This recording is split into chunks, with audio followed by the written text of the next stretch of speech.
मुझे उम्मीद है कि आप सभी अच्छे हैं और आज मैं लेकर आई हूं binomial theorem class 11th maths के NCERT solutions.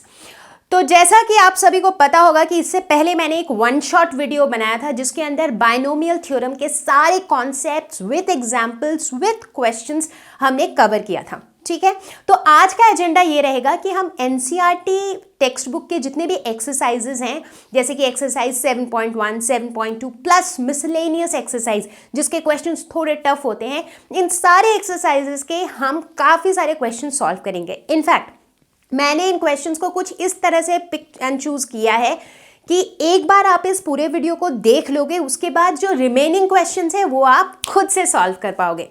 So are we all ready? Let's get started. जो 3 इंपॉर्टेंट चीजें हमने इस लेसन में पढ़ी थी वो ये थी। सबसे पहले तो ये था कि अगर हमारे पास कोई भी बाइनोमियल दिया हुआ है with a power that is a positive integer, let's say a plus b to the power n, जहाँ पर a plus b एक बाइनोमियल है और जो पावर है यानी कि जो इंडेक्स है n that is a positive integer, तो इसे हम कुछ इस तरह से एक्सपैंड कर सकते हैं।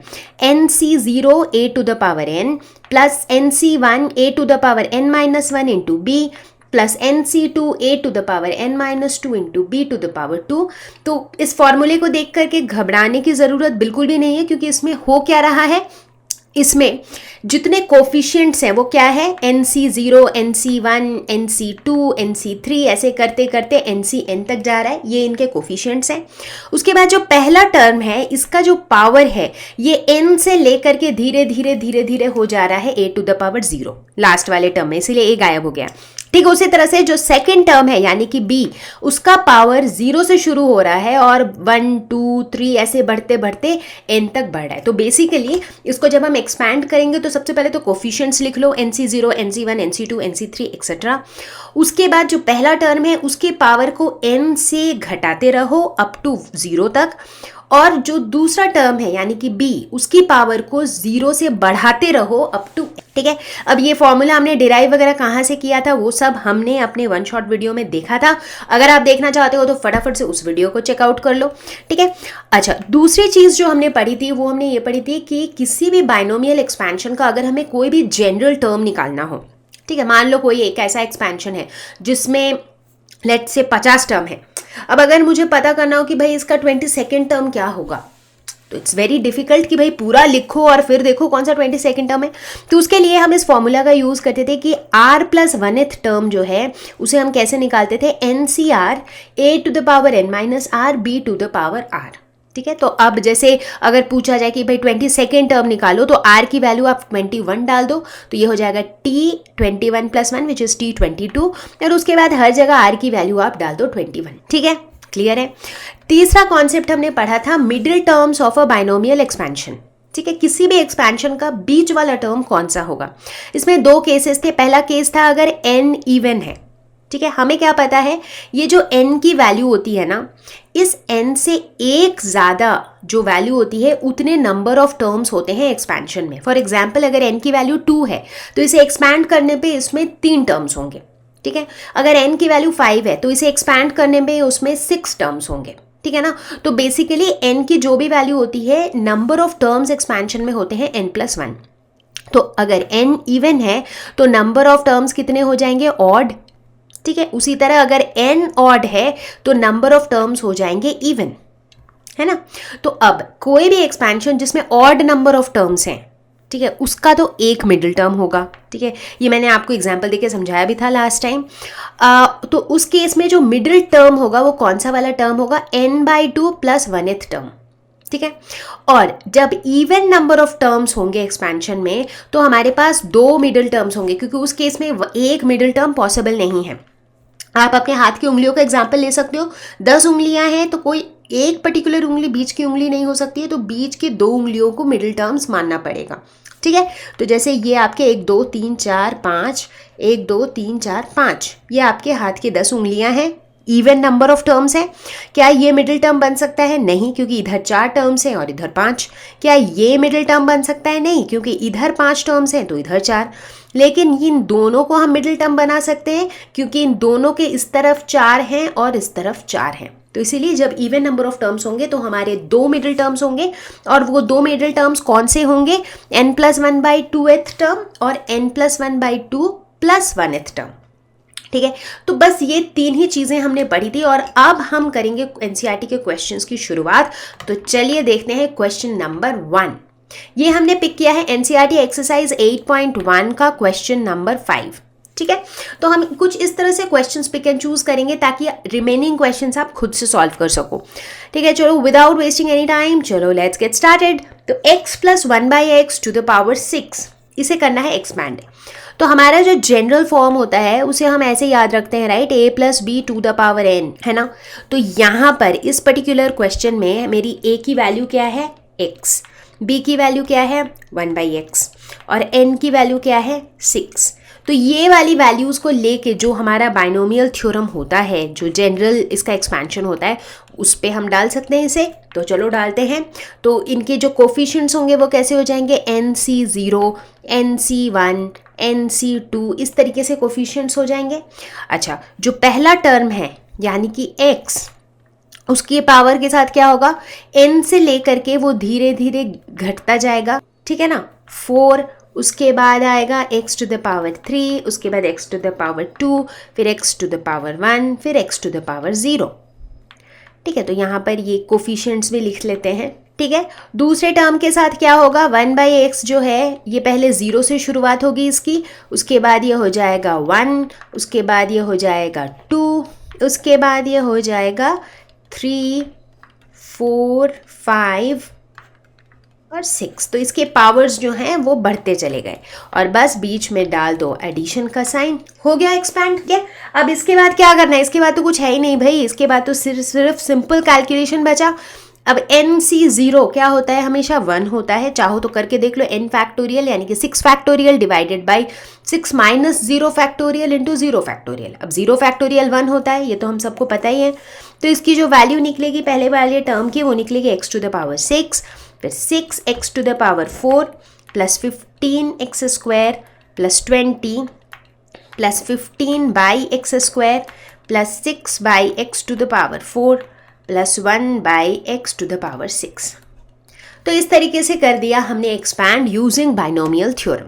देखते हैं क्वेश्चन नंबर 2 जो कि एनसीईआरटी एक्सरसाइज 8.1 का है, क्वेश्चन नंबर 10। यहाँ पर हमें इवैल्यूएट करना है and we have to indicate which number is larger, 1.1 to the power 10,000 या फिर 1000। ठीक है, अच्छा, आपने देखा होगा कि एक्सरसाइज 8.1 में इस क्वेश्चन नंबर 10 से पहले कुछ क्वेश्चंस हैं जिसमें आपको इवैल्यूएट करने हैं वैल्यूज। उनको मैंने नहीं पिक किया क्योंकि इस क्वेश्चन में भी हम एक तरीके से ये 1.1 टू द पावर 10,000 इसको जो है हम इवैल्यूएट ही करेंगे, तो आपको आइडिया लग जाएगा कि उन क्वेश्चंस को कैसे करना है।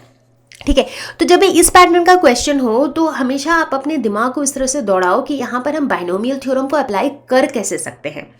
तो अब बाइनोमियल थ्योरम के लिए a + b⁴n के फॉर्म में कुछ होना चाहिए। तो इसे हम क्या लिख सकते हैं? 1 + 0.1 टू द पावर 10,000। ठीक है, अब इसमें हम बाइनोमियल थ्योरम अप्लाई ज़रूर कर सकते हैं। तो इस केस में जो मेरा a + b⁴n वाला फॉर्म था उसके हिसाब से यहाँ पर a की वैल्यू 1 है, b की वैल्यू 0.1 है और n की वैल्यू है 10,000।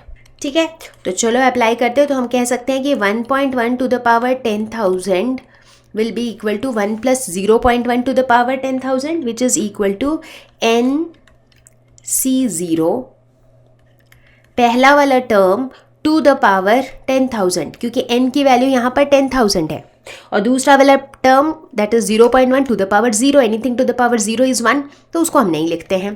प्लस यहाँ पर हो जाएगा nc1 into 1 to the power n-1 यानी कि 9999 इंटू 0.1। ठीक है, उसके बाद प्लस करेंगे तो ये हो जाएगा 10,000 C2 0.1 का होल स्क्वायर। अब मैंने 1 टू द पावर नहीं लिखा क्योंकि 1 टू द पावर चाहे कुछ भी रहे उसकी वैल्यू तो 1 ही आएगी, तो इसीलिए फालतू में लिखने में मेहनत क्यों करना, तो उसे हम इग्नोर कर सकते हैं। ठीक है, तो इसी तरीके से हम इसे लिखते चले जाएंगे। कहाँ तक लिखते तो नहीं जाएंगे, हम डॉट डॉट डॉट लिख देंगे। 10,000 C 10,000 दैट इज NCN और 0.1 टू द पावर n। ठीक है, अब देखो NC0 की वैल्यू क्या होती है, हमेशा 1 होती है, तो पहला वाला जो टर्म है इसकी वैल्यू हो जाएगी 1। जो दूसरा टर्म है NC1 की वैल्यू होती है n, यानी कि इसकी वैल्यू हो जाएगी 10,000। ठीक है, 1 टू द पावर कुछ भी रहे वो 1 ही रहेगा, इंटू 0.1 यानी कि इसके साथ 0.1। ठीक है, प्लस बाकी जो टर्म्स हैं वो जैसे लिखे हुए हैं वैसे ही लिखे रहने दो। All we can say is कि ये जो बाकी बचा हुआ जो कुछ भी दिख रहा है ब्रैकेट के अंदर, ये सब कुछ क्या है, ये सब कुछ पॉजिटिव टर्म्स ही हैं, राइट। तो लेट्स नॉट कैलकुलेट देम क्योंकि फिर हमारा कैलकुलेशन बहुत लंबा होता जाएगा। अब यहाँ पर हम क्या देखते हैं, 1 प्लस 10,000 इंटू 0.1, ये क्या हो जाएगा 1,000 प्लस पॉजिटिव टर्म्स। तो इसे हम क्या लिख सकते हैं कि 1001 प्लस पॉजिटिव टर्म्स, यानी कि ये जो नंबर है ये 1000 से बड़ा है क्योंकि इसकी वैल्यू क्या है 1001 प्लस उसमें और भी कुछ पॉजिटिव टर्म्स ऐड होंगे। So therefore we can say that 1.1 to the power 10,000 is larger. Let's look at question number 3। ये हमने पिक किया है एक्सरसाइज 8.1 का question number 14। Prove that summation of 3 to the power r into NCR is equal to 4 to the power n। अब सबसे ज़रूरी बात, किसी भी क्वेश्चन को देखकर हमें पता कैसे चलेगा कि हम अप्रोच कहाँ से करें। तो इसे अगर हम ध्यान से देखें, इधर वाला स्पेशली लेफ्ट हैंड साइड को देख करके क्या हमें याद आता है कि जो बाइनोमियल थ्योरम हम लिखते हैं, मतलब जो हम एक्सपैंड करते हैं, उसको हम कई बार इस फॉर्म में भी लिखते हैं as in a plus b to the power n is equal to क्या होता है NC0 a to the power n plus NC1, ऐसे ही लिखते हैं हम। बट उसे हम शॉर्ट में कैसे लिख सकते हैं, ऐसे भी लिख सकते हैं NCR a to the power n minus r b to the power r, जहाँ पे r की वैल्यू चेंज होती है फ्रॉम 0 टू n। मतलब ये उसी एक्सपेंशन को शॉर्ट में लिखने का एक तरीका है, ठीक है ना। लेकिन हम देखते हैं कि इस वाले एक्सप्रेशन के साथ जो हमारा गिवन लेफ्ट हैंड साइड में एक्सप्रेशन है उसमें थोड़ी सिमिलैरिटी है, जिससे हमें लग रहा है कि शायद हम इस कॉन्सेप्ट को यहाँ पर यूज़ कर सकते हैं। तो कहाँ लगाया जाए बाइनोमियल थ्योरम, यहाँ पर फॉर अ चेंज हम शुरुआत करेंगे राइट हैंड साइड से, ठीक है, क्योंकि बाइनोमियल थ्योरम में हम a plus b to the power n से शुरुआत करते हैं और फिर उसे एक्सपैंड करते हैं। तो यहाँ पता चल रहा है कि जो एक्सपैंड करके जो चीज़ें आएंगी वो मेरे लेफ्ट हैंड साइड पे आएगी, तो इसीलिए हमने राइट हैंड साइड से स्टार्ट किया। 4 टू द पावर n को हम कैसे लिख सकते हैं, 4 की जगह हम लिख सकते हैं 1 plus 3 to the power n।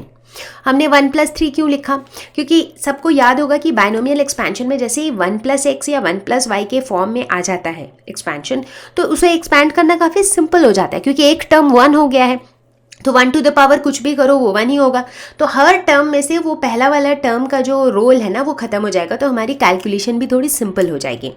अब 1 plus 3 to the power n को हम कैसे लिख सकते हैं, इस कॉन्सेप्ट के बेसिस पे इसको हम लिख सकते हैं summation r is equal to 0 to n NCR, ठीक है, 1 to the power n minus r into 3 to the power r, ठीक है।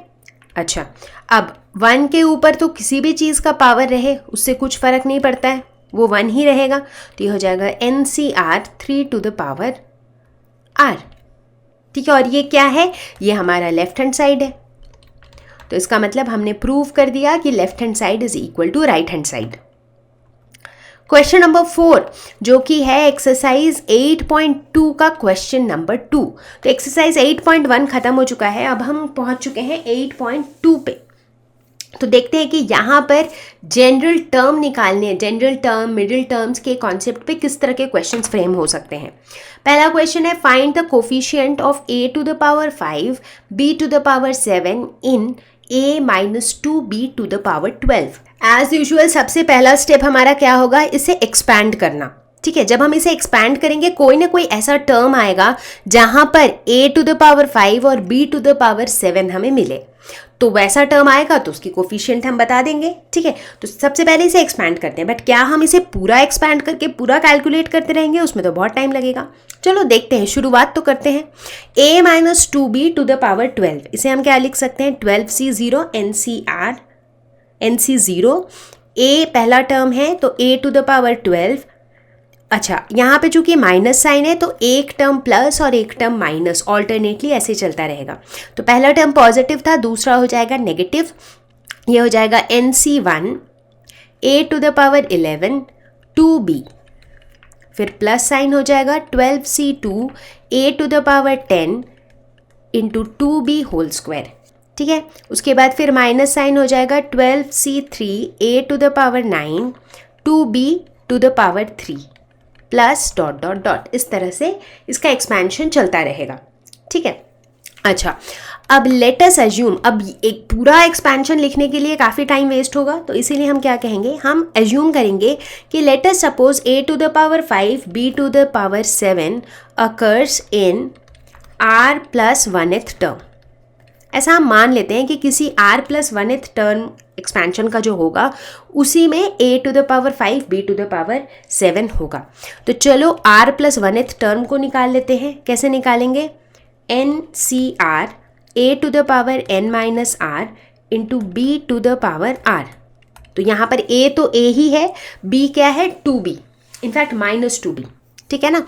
तो इसकी वैल्यू क्या हो जाएगी, 12CR a to the power 12 minus r minus 2 to the power r into b to the power r, ठीक है। अब क्वेश्चन में हमें पूछा जा रहा है a to the power 5 b to the power 7, इनके कोफिशिएंट्स निकालने हैं। तो हम क्या करेंगे, हम कंपेयर करेंगे इंडिसेस, यानी कि हम पावर को कंपेयर करेंगे। तो हमारे अकॉर्डिंग जो हमने एज्यूम किया है उसके अकॉर्डिंग यही मेरा वो टर्म है जिसमें a टू द पावर 5 और b टू द पावर 7 है। तो हम अगर इंडिसेस को कंपेयर करें तो a का जो पावर है यानी कि 12 minus r should be equal to a का ये वाला पावर दैट इज़ 5। उसी तरह b का जो पावर है should be equal to b का ये वाला पावर 7, यानी कि r इज़ इक्वल टू 7। तो हमें r की वैल्यू मिल गई है 7, ठीक है। अब हमें कोफिशिएंट निकालना है। अब इस टर्म को देखते हुए हमें यह भी पता चल रहा है कि इस पूरे टर्म का कोफिशिएंट क्या होगा, 12CR multiplied by minus 2 to the power r, ठीक है। अब r की वैल्यू हमें पता चल गई है, तो फिर कोफिशिएंट क्या हो जाएगा, कोफिशिएंट हो जाएगा 12C7 into minus 2 to the power 7। अब आप आराम से इसे कैलकुलेट कर लो और आपका आंसर आ जाएगा। Question number 5, find the 13th term in the expansion of 9x minus 1/3 root x to the power 18 where x is not equal to 0, ठीक है। तो यहाँ पर अगर हम देखें, अगर इसे कंपेयर करें हमारे जनरल फॉर्मेट से a plus b to the power n, तो यहाँ पर a की वैल्यू क्या दी हुई है 9x और b की वैल्यू दी हुई है माइनस 1/3 रूट x और n की वैल्यू है 18। तो इन वैल्यूज़ के हेल्प से हम r प्लस 1th टर्म निकाल सकते हैं। तो हमें t13 निकालना है, 13th टर्म। तो ये क्या हो जाएगा, tr प्लस 1 यानी कि t12 प्लस 1। और tr प्लस 1 हम कैसे निकालते हैं, ncr यानी कि 18c12, क्योंकि r की वैल्यू क्या है, ये है r की वैल्यू, ठीक है ना। तो ncr a to the power n minus r यानी कि 18 minus 12 into b to the power r, ठीक है। तो इसकी हम वैल्यू कैलकुलेट करेंगे तो ये हो जाएगा 18c12 into 9x to the power 6 into minus 1/3 to the power 12 into 1/√x to the power 12। तो इसे अब हम आराम से कैलकुलेट कर सकते हैं। ये हो जाएगा 18 factorial divided by 12 factorial into 18 minus 12 that is 6 factorial.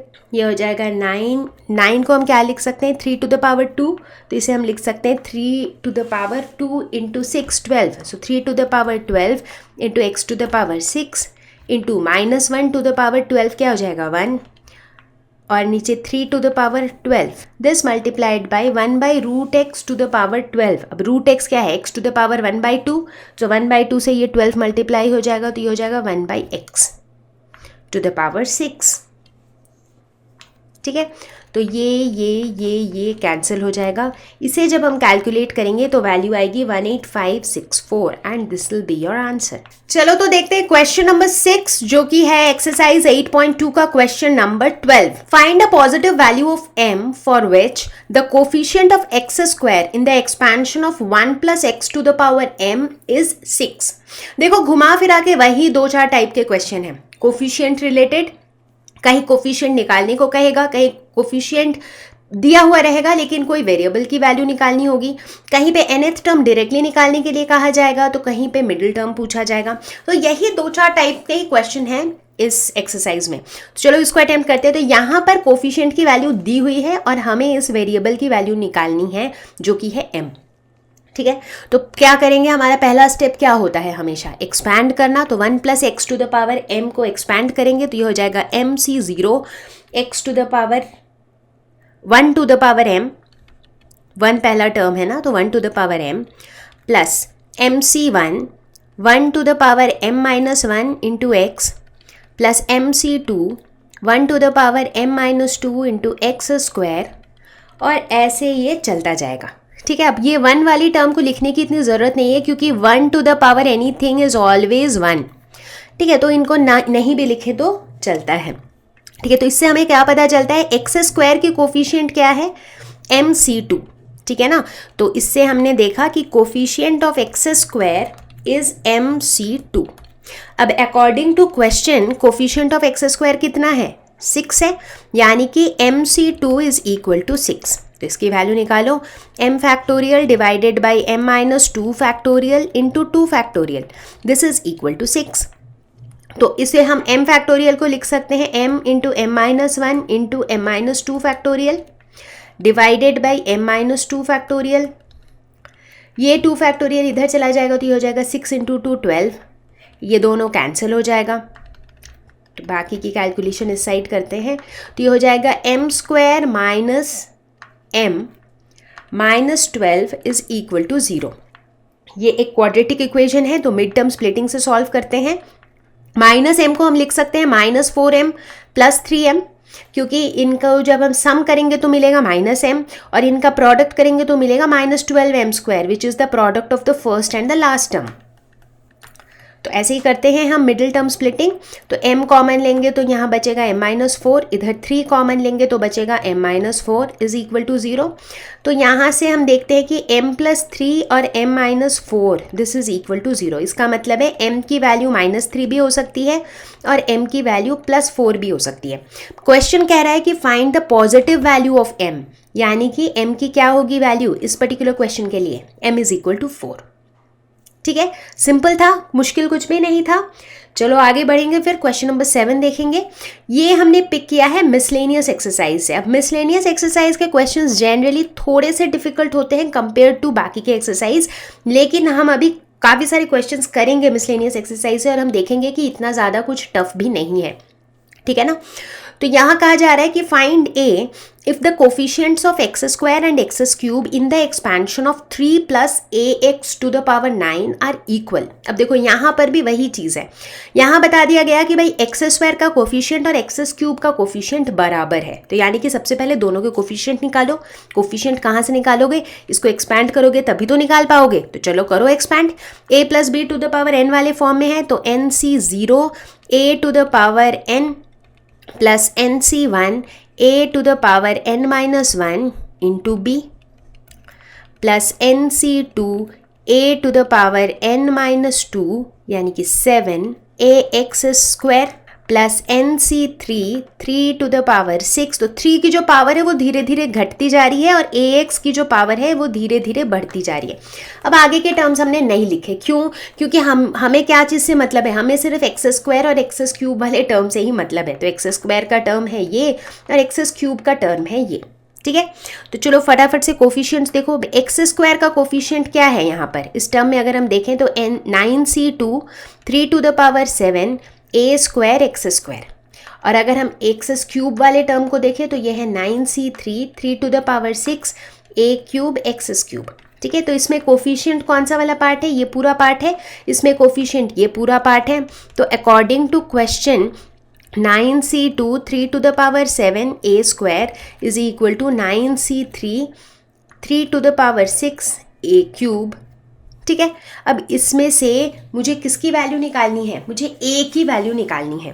तो a स्क्वायर और a क्यूब कैंसिल हो जाएगा तो इधर a बचेगा, 3 to the power 6 हट जाएगा तो इधर बचेगा 3।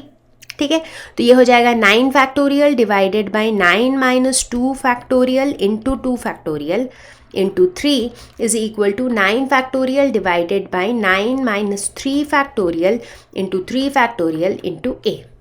तो 9 फैक्टोरियल भी कैंसिल हो जाएगा, तो जब हम इसे कैलकुलेट करेंगे तो a की वैल्यू निकलेगी 9/7। क्वेश्चन नंबर 8 जो कि मिसलेनियस एक्सरसाइज का है, क्वेश्चन नंबर 4। क्वेश्चन कहता है कि if a and b are distinct integers prove that a minus b is a factor of a to the power n minus b to the power n where n is a positive integer. जब कभी भी हमें ये prove करना होता है कि कोई भी चीज़ किसी और चीज़ का फैक्टर है, तो बेसिकली हमें प्रूव क्या करना है? इस टाइप के क्वेश्चन हमने पहले भी अलग अलग लेसन्स में किया है, राइट? तो इसका मतलब है हमें ये प्रूव करना है कि a to the power n minus b to the power n is equal to k into a minus b. इसका मतलब यही हुआ कि कोई एक पॉजिटिव नंबर हो k, जिससे अगर हम a माइनस बी को मल्टीप्लाई करें तो हमें a to the power n minus b to the power n मिलना चाहिए। अगर मिलता है इसका मतलब a minus b is a factor of a to the power n minus b to the power n। ठीक है, तो अब हमारी कोशिश यही रहेगी कि हम इसे प्रूव कर दें। अब इसे कैसे प्रूव करेंगे, कहाँ से शुरुआत करेंगे? अब यहाँ पर हम बायनोमियल थ्योरम कहाँ लगा सकते हैं? a to the power n minus b to the power n में तो नहीं लगेगा, राइट? तो हम क्या करेंगे, a to the power n को हम क्या लिख सकते हैं? a plus b minus b to the power n, इसको ऐसे लिख सकते हैं। तो थोड़ा सा इसको यहाँ पे ट्विस्ट कर देते हैं, इसको हम कर देते हैं b plus a minus b to the power n। तो ये क्या हो गया? a plus b to the power n के फॉर्म में हो गया, a के जगह पे है b और b के जगह पे है a माइनस b। ठीक है, ये उसी फॉर्म में है। ठीक है, इसको अगर थोड़ा सा और सिंपल कर देना है तो ऐसे भी लिख सकते हैं b plus m to the power n, where जहाँ पर हमने ऐसा एज्यूम कर लिया है कि m जो है that is a minus b। तो अभी थोड़ा कैलकुलेशन सिंपल रहेगा और लास्ट में जाके जो है हम m के जगह a माइनस b को रिप्लेस कर देंगे। ठीक है, तो हम लिख सकते हैं कि a to the power n is equal to b plus m to the power n। तो चलो इसको लिखते हैं, इसको एक्सपैंड करते हैं।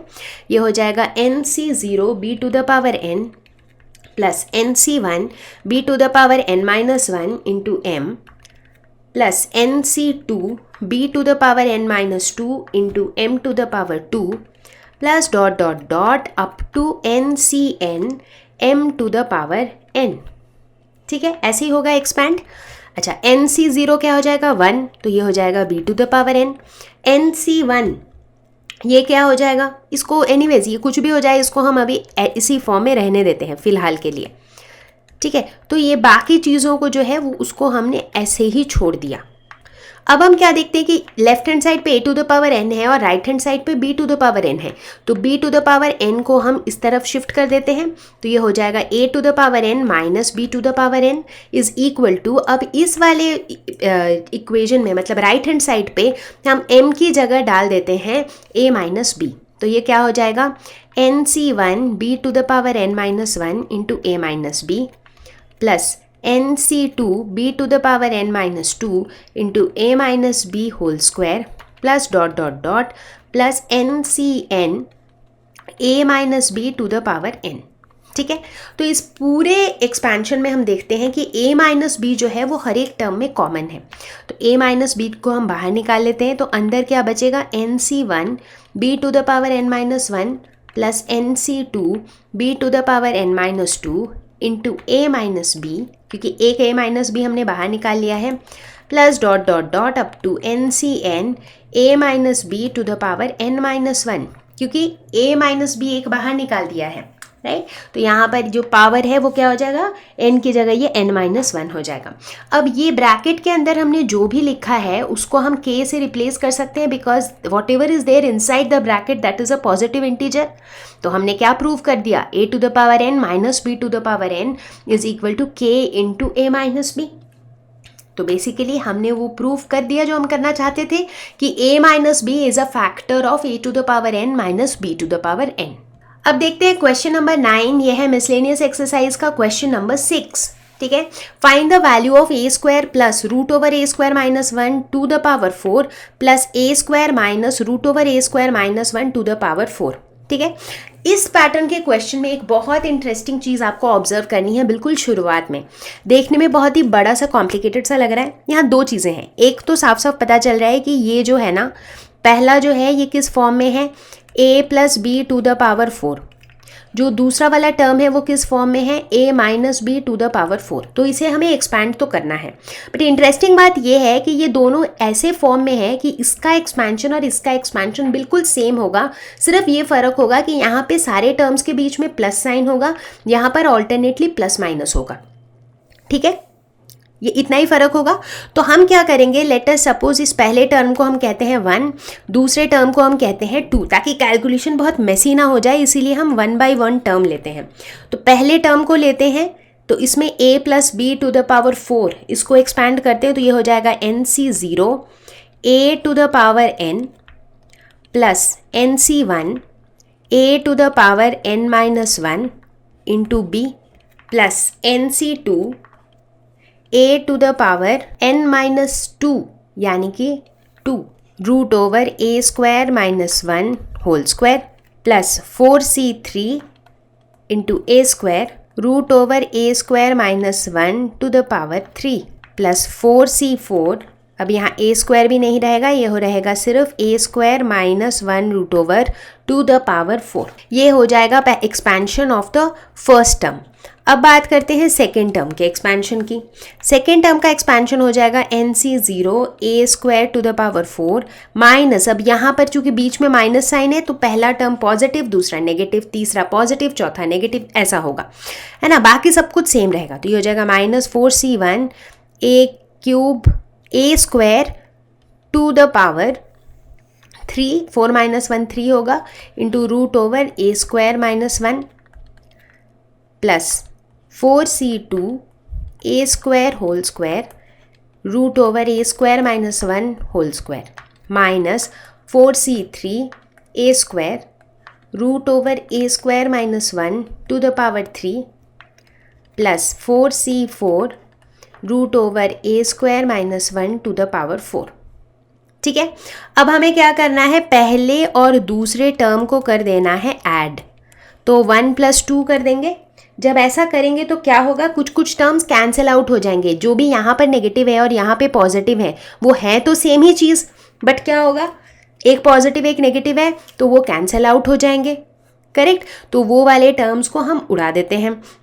तो एक तो ये 4c1 वाला टर्म कैंसिल आउट हो जाएगा, दूसरा एक 4c3 वाला टर्म कैंसिल आउट हो जाएगा जब हम दोनों को ऐड करेंगे। तो हमारे पास कुल मिला के कितने टर्म बचेंगे, 1 2 3 4 5 6, टोटल हमारे पास यही टर्म्स बचेंगे। अब जब हम इन दोनों को ऐड करेंगे तो बेसिकली क्या होगा, चूंकि दोनों की वैल्यूज तो सेम है तो it is basically 2 times of any one value.